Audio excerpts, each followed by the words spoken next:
Hello, today we will talk about content marketing trends and the differences and the changes we have seen in Google algorithm in terms of how Google and other search engines see content. So we have been running a lot of tests in the past few months on how content is structured on websites. Obviously, we work on two types of websites. One is a service-based business who is doing lead generation, and the other one is e-commerce, somebody who's selling products. Now, we did talk about with Tom and Joe, we did talk about the product guides before, but this takes that same concept of product shopping guides and applies it to service-based businesses, regardless of you being a personal injury lawyer, or maybe you're doing some kind of software or deep consultation with software. If you're McKinsey, or if you're a marketing or PR firm, it really doesn't make a difference. So some of those changes, again, we've been working on our own projects as well for structuring content in a specific manner. So in our tests, and this is our tests that we run on a weekly basis, we're seeing that blog posts are now being devalued a bit. So if I am going to write, let's give an example, if I am going to write, and let's keep going with the injury lawyers, if I'm going to write about if I'm going to target the keyword universe, injury lawyer, or anything that has to do with any type of injury and people looking for attorneys or lawyers or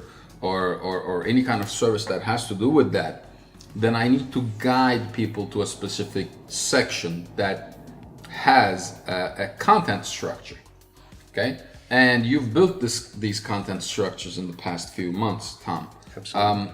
What do you think is the main difference between a blog post? Obviously, when we're going to write a content, we do the niche topic research. We find what we want to write about.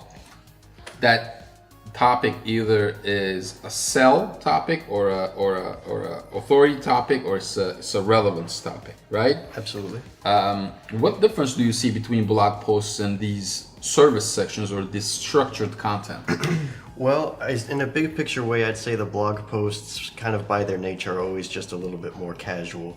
It's like your friend trying to explain something to you, maybe a good service, a good experience they had with a company, and then they're passing that on to you in this word of mouth, really casual type of tone. And even when you're doing sales-oriented content for guides, you have no choice but to demonstrate authority, because you're trying to take people through what their whole journey is going to be with whichever experience you're writing a guide about. You have to give them the information that they would use to make a decision, or even tell them what that is, because if it's something they're totally new to, like legal services, they're not even going to know how to pick one lawyer for the other. I mean, everybody's little business card looks the same, right? It's a little bit longer in general. I would say that it's more made up of answering questions, which I know that we're going to get into a little bit more with the snippets, and I can talk more about that and the way to write to that style.